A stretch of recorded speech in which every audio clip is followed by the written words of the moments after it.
years. And when I first got here, I realized that Americans and other people that live here from other countries, they see my country in a different way, different than the way I see it. And I got interested in why people see things, the same thing in different ways. And it's because the way they are raised, the way things are disseminated, ideas, information are disseminated. And that has to do with nationalism, that has to do with my talk today. So the first thing that I would like to talk about, and you guys talked about nationalism before, but you probably didn't do why do you guys understand my nationalism? What is nationalism to you? And why do you think it is important to understand what nationalism is? And if it is important at all. So, let's break the word down. Well, first, those are general ideas, okay? I'm going to talk about the concept of nationalism in general, which should be like the first part of the lecture, and then understanding the role of music or in nationalism or music nationalism, or even like how music helps to sort of construct the nation. And then understand what makes music sound national, the concept of national, what we learned today, can be applied not just to nationalist music, but for music in general, how music helps in constructing a group identity. In this case, the case of the nation, but it could be for any kind of like ethnic group or social group or anything like that. So let's just break the word down. Nationalism, if we break it down, we have national plus is, or even nation plus is, if you want. And what is ism? We have so many isms: formalism, socialism, communism. It always shows up. But this is something that you can use for other disciplines as well. And it has to do with the concept: what is nationalism? That's my first question for you. You don't need to be shy. Yes? Doesn't it just mean like it's an organization? Or, Yeah, an orientation. An orientation, theory, or a doctrine. It could be a doctrine too. So all those ideas apply, okay? And normally, that's related to ideas that maybe not imposed upon, but they are kind of disseminated as if they were true, or as if they were original, or if people had to believe in them. Okay, so doctrine or theory of the nation and national. I think you guys should probably take notes. I don't know if your teacher is going to use this material for papers or for your exam. I don't know if you guys still have exams, but anyways. So those are general ideas, okay, just so we understand the concept in general. Now, since we know what nationalism is, and it applies to the nation, of course, it's the doctrine of the nation, or a theory of the nation, or the national, meaning the national being. What defines the national being? What defines the nation? So, what defines the nation? What is a nation?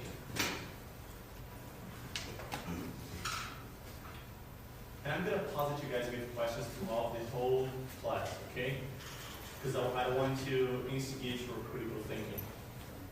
Have you guys ever thought about what the term nation means? What defines a nation? Okay, I think she is for him first. Just a group of people who live in congregated in a certain place that follows specific culture. Okay, that applies to the concept of nation. Anybody else? Somebody else who is? I was just going to say in the geographical region.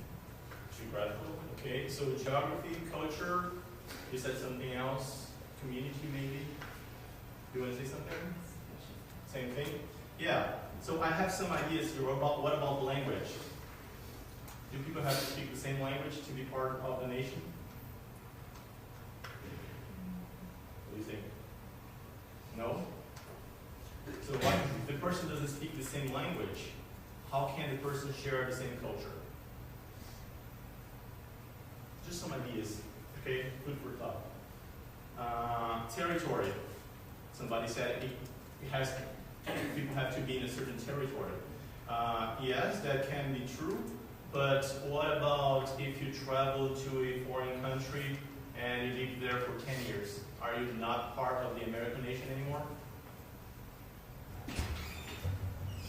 You're not, or you are?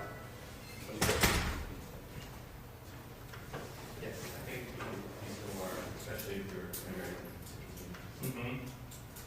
Yeah, I believe you still are. So territory is important for the growth of the nation, but it's not, it doesn't limit who belongs and who doesn't belong. There are more things involved. But those are the first things that occur to us, right? Language, territory, citizenship. You have to be a national citizen to be part of the nation. I know, those are kind of questions. What does that have to do with music, right? Everything to do with music. What do you think? Do you think it can be part of the Gator Nation? Or need to be American?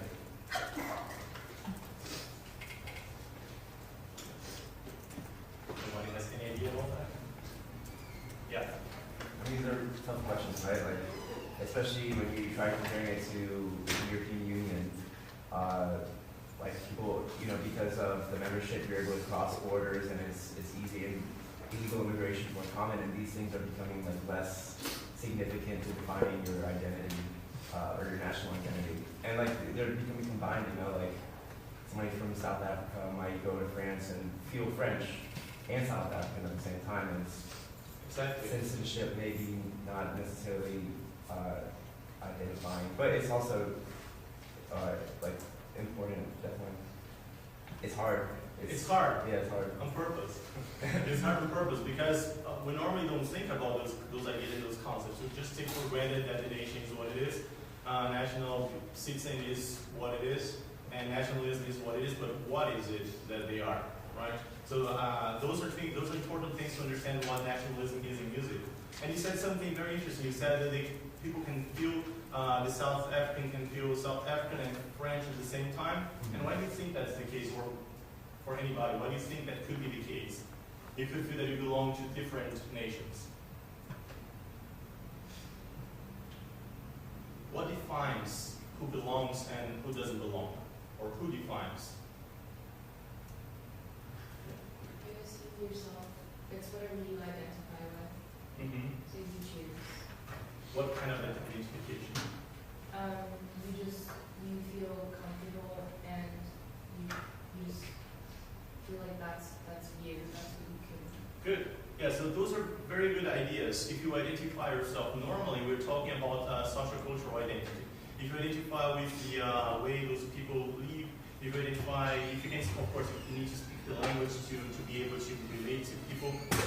So in general, it's related to society, like the modus operandi of society, and culture.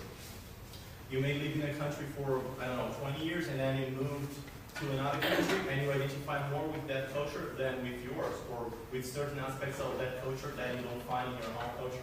So yeah, identification, more than citizenship, more than territory, and more than, language is important too. But social cultural identification is the key here. And of course, you can see that music, in that sense, is important. And, like culture and arts in general is important because it's an intrinsic part of a people's culture. So yeah, shared cultural values and beliefs. So this is probably, when we study nationalism today, this is probably the most important thing, the most important concept. Territory and the army, like your power, were the two most important things in the 19th century. Territorial expansion, and people didn't really care if you identified with the culture or not. They just cared that you paid your taxes and that you fought for the army. Those were the most important things. But today's different. Today we have to share some beliefs, we have to share the culture. Yeah.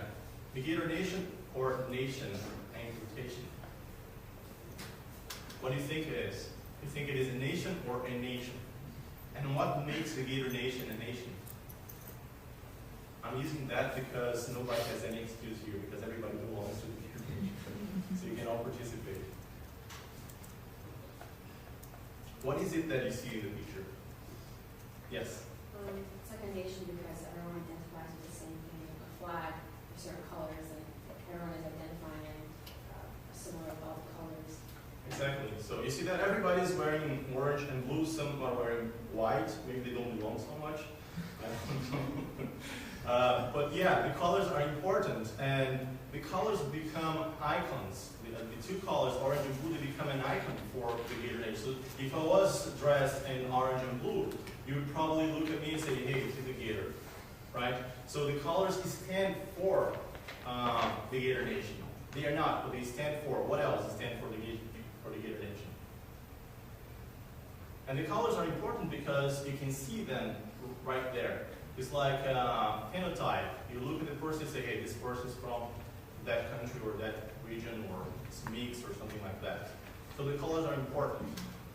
You don't need to see the person's genes, but you can see the phenotype, and you can assume certain things. In this case, it's obvious, it's the color. What else? What else would define us as gators? Yeah. Well, we're all part of the university. We all study here or teach here or do research here. So we know about restaurants around. We know how the schedule of classes work. We know about, I don't know, online education, all related to the university. We know we walk throughout campus, so we know what it looks like. All those things. So society and culture in general.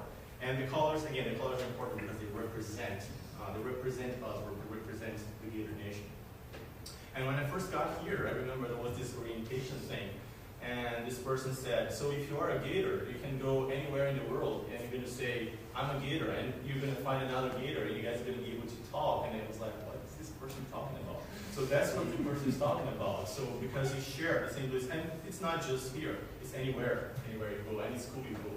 But here, this idea of Gator Nation is really strong. Okay, good. Let's continue. Developing an inquisitive frame of mind in case of the American flag. So I'm going to use the American flag now because, again, it's something that everybody kind of knows about. Okay, what do you see there? You see the American flag there? Can you see the American flag there? Who cannot see the American flag there? Who can see the American flag there? Some people can see it. Okay. Yeah, I can see that too. Good.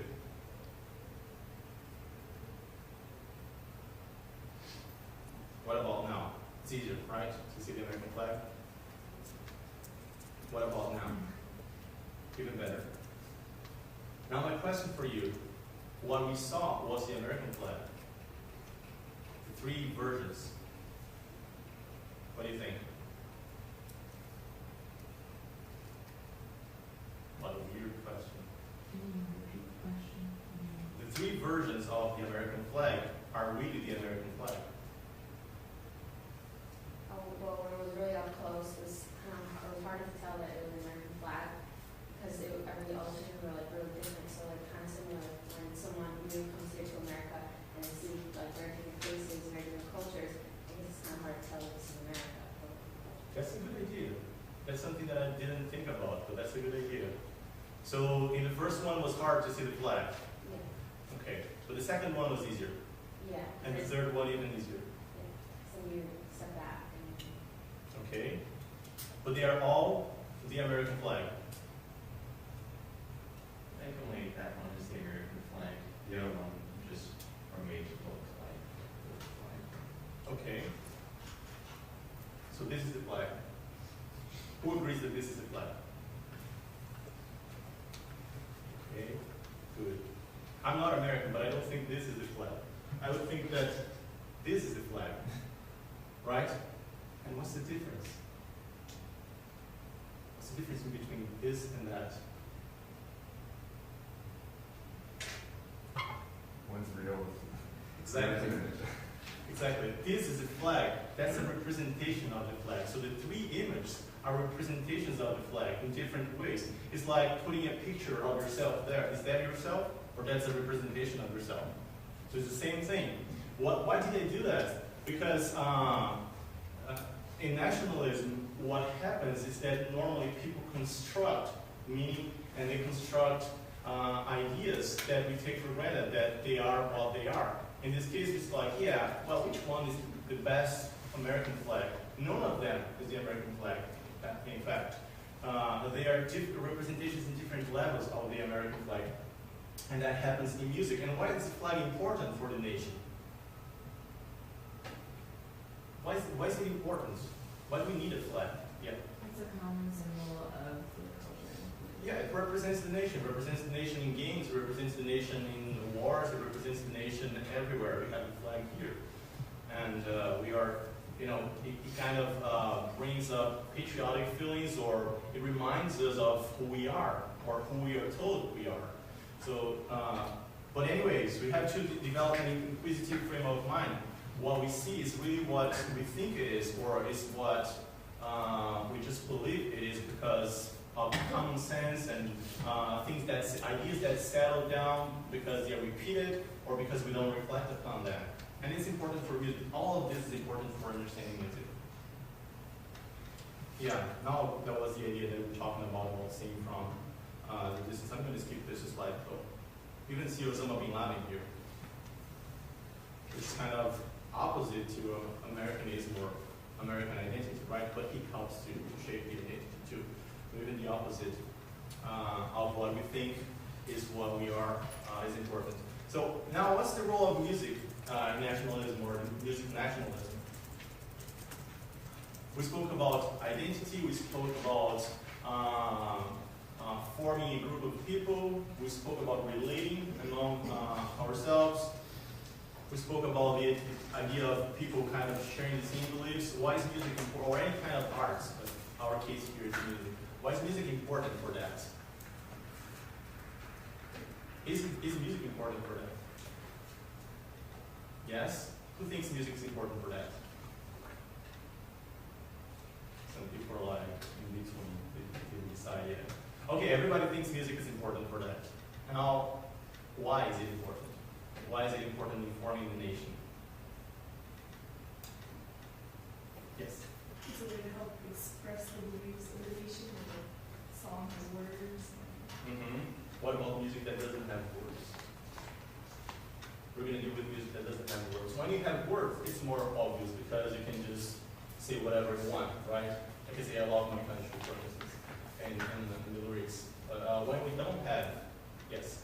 It sort of represents the history of that country and how style has developed over time because of certain events that have occurred in a specific country. Okay, good. So do you need to know of those events to feel that the music is national, or the music is national, inherently national?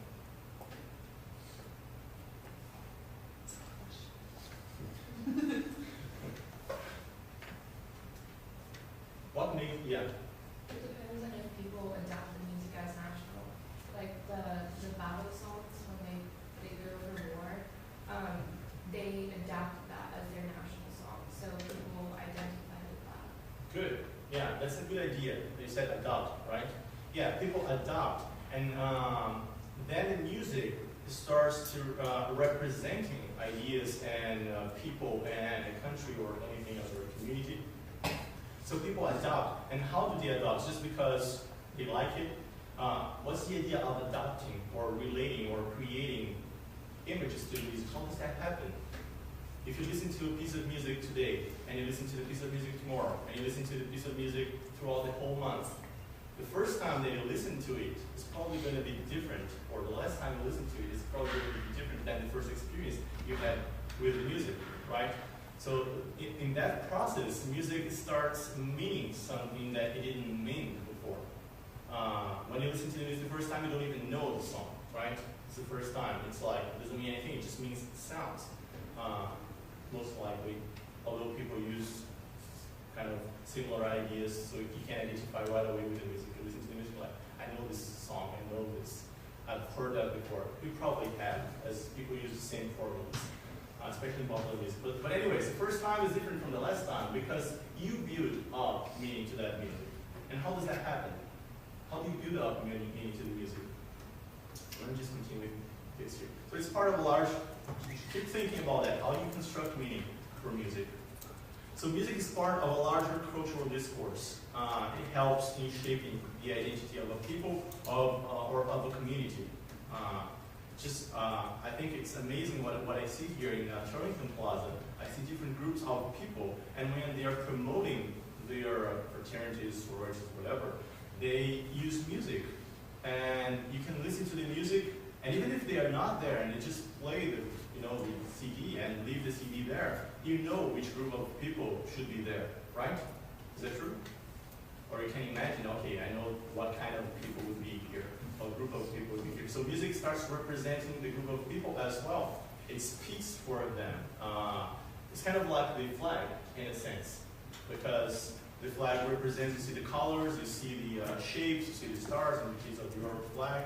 And the music is the same thing. You listen to the rhythms, you listen to the instruments, you listen to the melody, you listen to the catchy sort of gestures, musical gestures, melodic gestures, sing harmonies, even though you may not be able to, I don't know if you're able to analyze harmony or not. You may or may not be. But it doesn't matter, because what matters is what you listen. You understand that as representing a certain group of people. And, okay. Can it be, or really be national, or it is only believed to be national?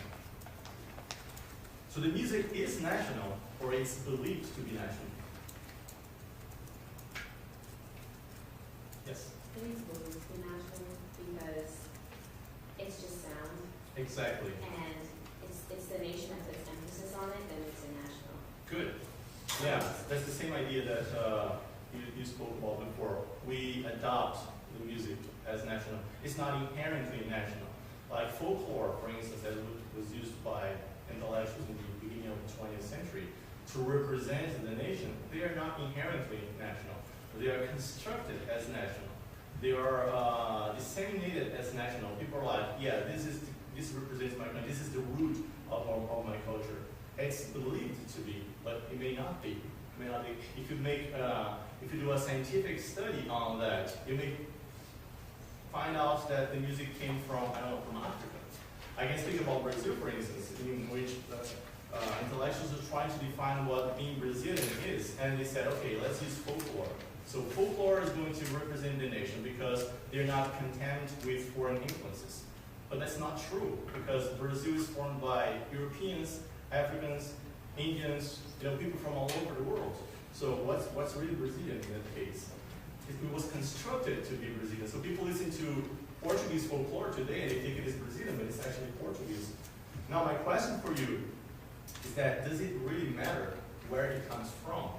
Where the music comes from, the origins, the scientific aspect of music, if the melody was composed here or elsewhere, does that matter for the music to be national? Do you know who composed the American National Anthem? You know? It was a British folk song, right? Like a drinking song? And So, it could be, and then it becomes, right? It becomes. And do you need to know that to listen to the anthem and see yourself represented there? It could be anything. The song could be the original, the song could be anything. Does that make sense to you? Yeah? How many of you have thought about music in that sense before? Music absorbing meaning. You have? Yeah. Okay. How did you come up with this? Well, I think music can influence you to thinking a certain way, and but really, in reality, it doesn't really change you. But even though, you don't know where it comes from, sometimes you don't know the meaning of a song, but even though it does, it still has a meaning personally to you, which is similar to the national anthem. You don't really question it. It's just they identify with it. Yeah, because they grew up with it. Right? You listen to the anthem several times throughout your life. And you listen to the anthem in a patriotic event, in a game, or for a 4th of July picnic, or things like that. And then those are all events that in a certain way celebrate the nation. How do we apply this idea to music in today's society? And we don't need to speak about the nation here. We can speak about any kind of music. How do you think this relates to yourself, to the music that you listen or to the music that you see your friends listening to, or just in general, or how groups are formed through music, or how they identify with a certain type of music.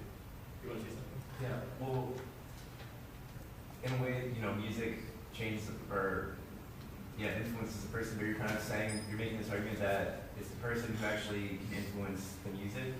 I guess in a way, it's like if there's music videos, some music videos do that, or a lot of pop artists will use their images to kind of shape like a person's view towards that music. Like Lady Gaga, these are people that come to mind. Like they have these clips and performances, and they give me a certain idea about the song. It's not necessarily the song that's giving me the idea in a way. Good. I think it works both ways. I think the music gives you certain ideas, and you create certain ideas for the music as well. We call that indexation. You index meaning to the music because your experience, although they're passing an image through video, and you said video clips, right? So it's not just the music, you have to see an image. And in that sense, you kind of, the music kind of absorb that meaning, or you create meaning, you attach that video clip to the music. I didn't watch a Lady Gaga video, so to me, it's just the music itself. But to you, because you had a different experience, you can attach meaning to that music. You maybe remember her dancing, or just becoming this like pop artist, this kind of icon. But if you don't see her, it's like it's just a person singing. So in that sense, you create meaning. But of course, in music industry, they kind of sort of impose a certain meaning onto you through images, through advertisement, and even in shows. If you go to a show, you see that the person behaves in a certain way, and the person creates an identity for him or herself, and you kind of index that to the music, and you think that the music represents that idea, and the music is just the music. It's just us. We create meaning for it, and image and advertisement and sharing of those ideas help in that sense. But yeah, you're right. It works both ways. Yeah, can't use that word meanings, so we got here. In a sense, and that's an important idea. In a sense, music speaks about itself because it's just sounds, right? Do you think of music as a discourse? Music has its form, and it becomes an aesthetic manifestation. If you listen to a piece of music, you may appreciate it or you may not appreciate it, regardless of your knowledge of that music. You don't need to know the origins of the music. You don't need to know who composed the music. You just listen to it, and then you like it, or you don't like it. And so this is the music itself. It's non-referential by nature. It refers only to itself. Stravinsky, did you guys study Stravinsky here? Yeah? Okay, so Stravinsky said that music is first of all, because people interpret music in many different ways, but he said music is first of all just music, right? It's not an anthem. It's not something that represents anything else. It's just music. It just sounds organized in a certain form or unorganized. But what happens when someone listens to the music, and that goes back to the idea of creating meaning? Can it start speaking about the person as well?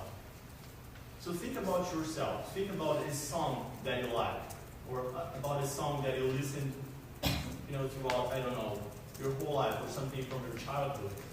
I listen to the anthem because I know that everybody knows the anthem. But think about yourself. Put yourself in this.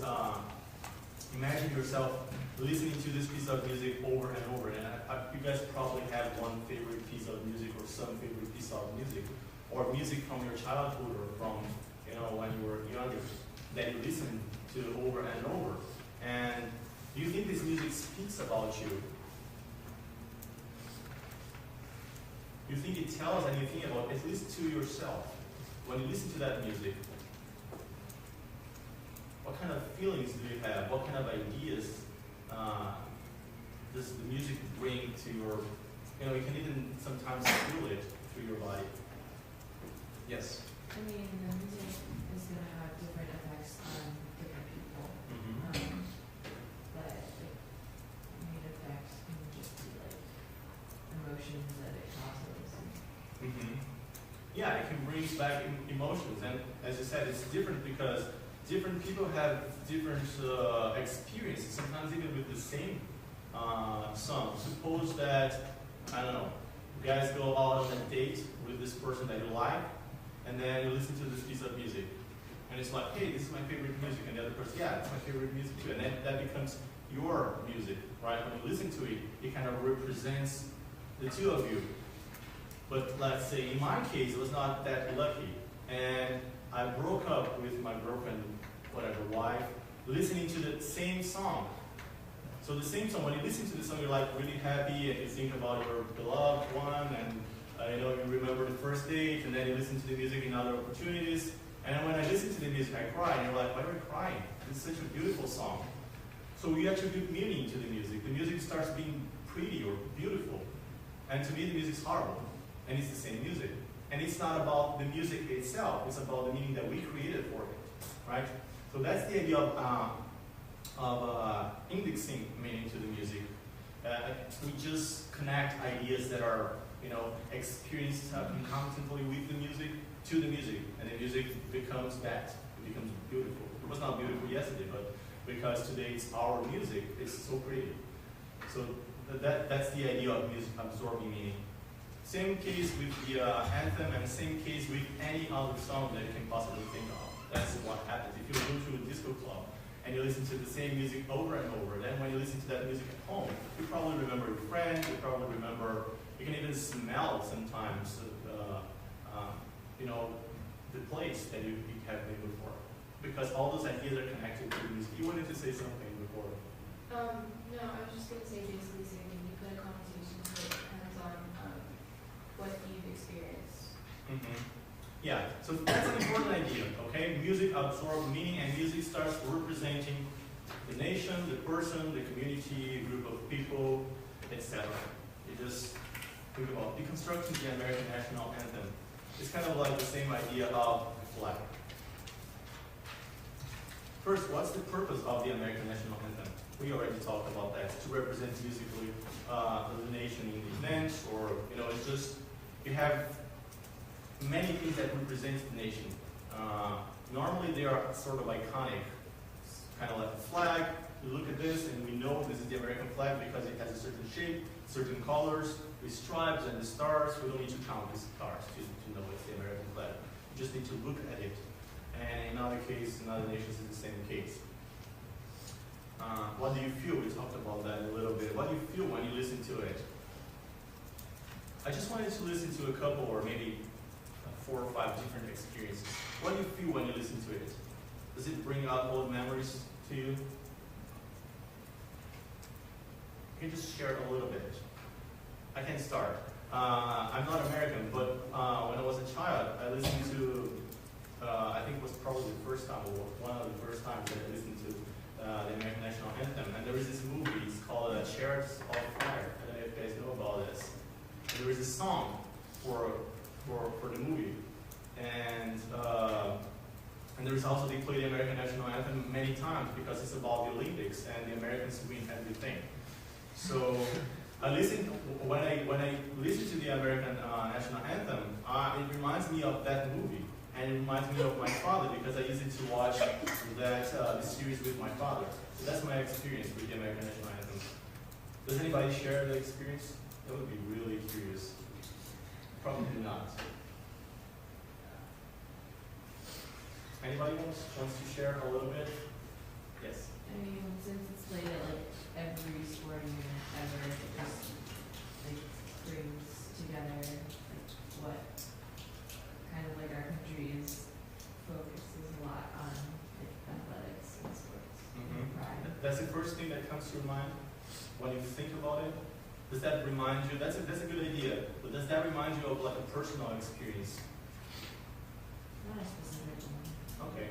Like in general, what the anthem does. Mm-hmm. That's good. Anybody else? Like a personal experience. Like, oh, I went on this picnic with Well, I mean, I think of sports too, and I'm in the marching band here, so my most recent memory is standing on the field of the swamp playing the national anthem. Good. So you relate the anthem with sports and with the marching band, and you didn't maybe with the football game?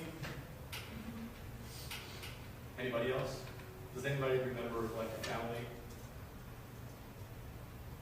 or school? Yes. When I was little, we lived on the Air Force Base, and every day they played the national anthem at like 5 o'clock or whatever, and everybody on the base just stops what they're doing, and just for the song, and it's just really cool to see, you know, people at the grocery store or whatever, everybody just stops what they're doing, and you will never see that anywhere else. I don't believe I will. Good. So that reminds you of listening to the anthem at a certain time of the day, reminds you of people stopping. Does that remind you of what you feel when you played it? Well, I was always outside playing with my friends because it was after school. So like you'd be playing football or whatever, and you'd be having a lot of fun, and you just have to stop. So you didn't like it. So like you remember that like what you were doing when it happened. So you remember your friends, remember you were playing, and all because I mentioned the national anthem. So you connect those ideas to the anthem. You may not even be aware of that, but then when you think about it, it's like, yes, I remember that kid. I remember he played, I don't know, whatever game you were playing. I remember that day something happened. And it all came from the music. So the music's like an index in a book. You know, you have the index, you know what the book's going to deal with. So you just read that, and that kind of reminds you of the whole chapter, maybe a chapter of your life in this case. Okay, so yeah, good. So we create meaning to the music, and in this case is the American National Anthem. Now let me play something for you here, and be critical of that, okay? Hopefully it's gonna, hopefully it's gonna work.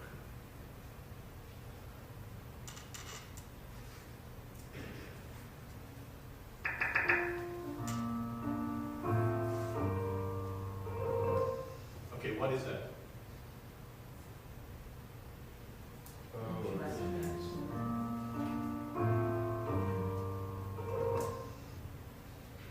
Again.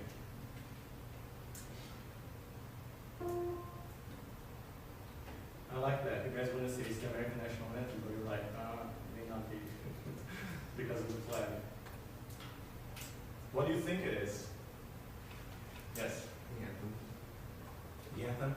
Sounds like it. It sounds like good. I like that. Part of it, so. Good. That's another good idea. So one idea. It sounds like it's more important than it is the anthem. It sounds like the anthem. And you said we didn't listen to the whole thing, so we cannot know. Okay, that's very good. You cannot know because any song could have that introduction, right? Let's just let's see if we can play it.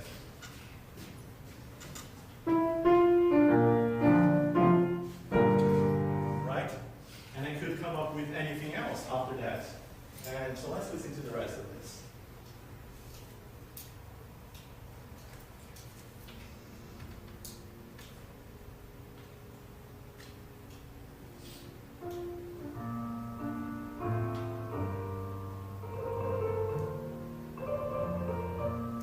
So that's probably not the end.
So what is this? Why did we think it was the anthem? I would think it was the anthem too. If I hadn't done that myself, I would think it was the anthem in the beginning. So what is this? Why did we think it was the anthem at first? It has to do with the flag. It has to do with the idea of the flag, of representation. Yes. We think of the anthem as just the first few notes. That's what we remember the most. Yes, it could be. It could be because it's right off, it's at the very beginning of the song. So when you listen to it, it's like, yeah, I know what's going to come after that. But more than that, what does the flag do? What do the colors do, or the shape does? It represents, right? It is not, but it represents. And those first measure actually, this is in arpeggio. Have you guys learned arpeggios? If you're a pianist, you have to play this over and over. And it's just an arpeggio. There, and that could be anything, as I showed you. It could be any other song. That could be a piece from the classical period, from late classical period, for instance. If you guys learn about music in the 1800s, 1810s, 1820s, or even a little bit before, this could have been composed there. Composers used a lot of those patterns, lots of arpeggios up and down. The harmonies are the same, and yeah, but we attached meaning to it. Now, yeah, do you want to say something? I was going to ask you if it was inspired by the national. Because it wasn't just the beginning, but in the It middle. was inspired. Yeah, so then. I just wanted to play with your. So in that case, but if it is inspired, then it represents in the composer's mind the national anthem, so to anybody else. I just wanted to play with your perception. Because, like, you listen to the first measures and you're like, yeah, this is the national anthem. It's like, what? What's he doing with this? So I just played with it a little bit, so you see that a musical gesture or a musical idea is not really what we think it is. And I use the anthem because, or it may not be, I use the anthem because you probably have digested that. You probably have meaning attached to that. I couldn't use just like, random song that I didn't know if you guys knew or not.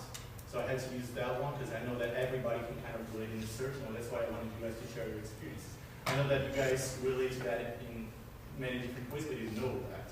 So the idea here is that that little fragment of music, just like the flag represents the country, that little fragment of music represents the country as well. It starts representing it, and we take for granted that this is going to be what it is. And then when it continues into something else that is not the anthem, it's like it kind of disrupts that idea. Right? It's like, well, I feel patriotic a little bit, but not so much. What's going to happen? It creates expectations. And I go back and forth with the anthem to kind of bring this idea of patriotism or Americanism back, and then I just come up with something else. So you guys are like, just deconstruct the meaning of the anthem or reflect upon it. So that's why I use the anthem. Now, let's move on. Since we know all those ideas about constructing meaning and what nationalism is, what the nation is, or at least we kind of talked a little bit about it. Let's go back to Billy the Kid. You guys studied that before, right? Yeah, okay. So how does one construct national music then? What are the elements? What are the elements that Copeland used to construct his national music? This music is considered national. Let me just put all the questions here for you. You guys can think about that.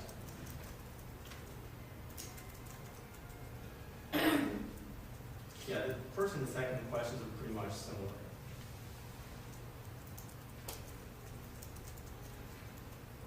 First of all, what's the name of the ballet for the orchestral suite? It's Billy the Kid, right? Yeah? Okay. So, what does that suggest?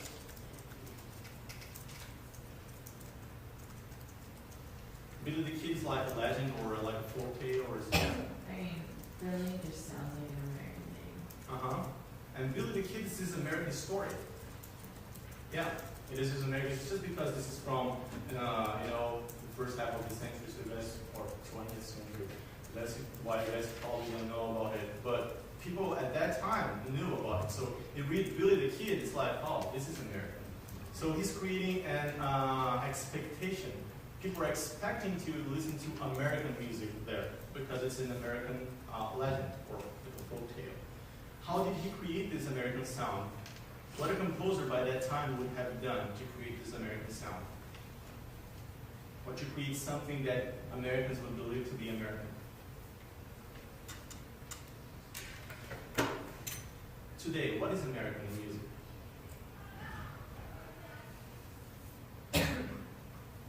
Aside from the language,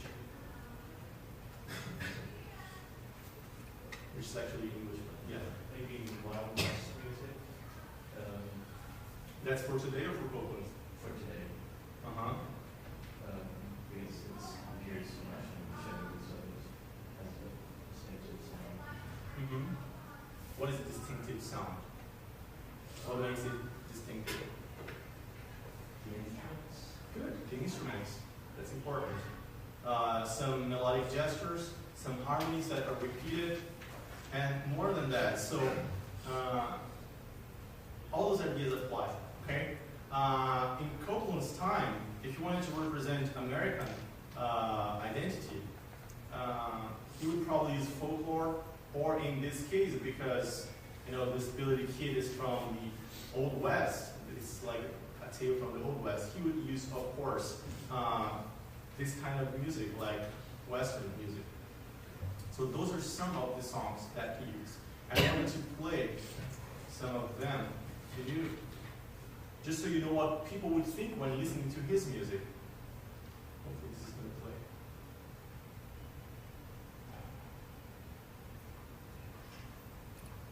Maybe not.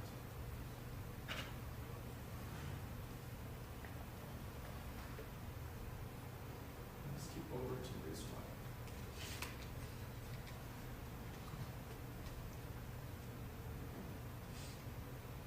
Okay, you can listen to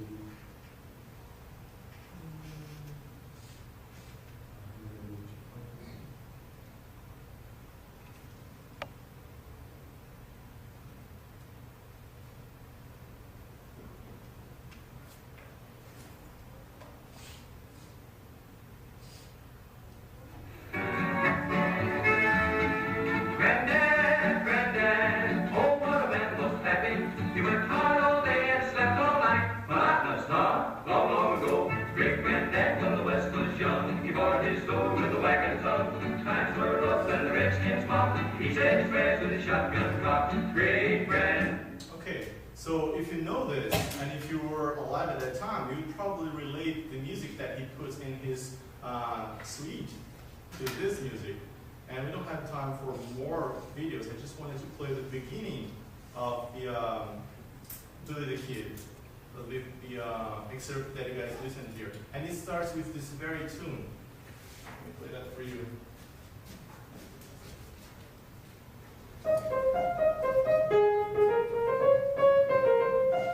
So that's what it is. And in the music, it's going to start with that.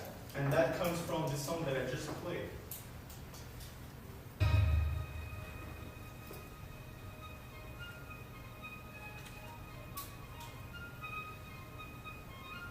You guys recognize that from the song that I just played before?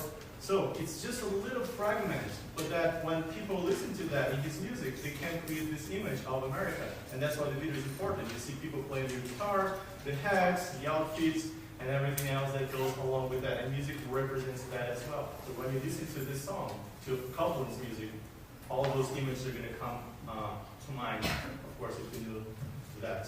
Okay, it's 10:25. We should stop. Thank you guys for having me here. Thank you, Morgan. I hope you guys learned something today.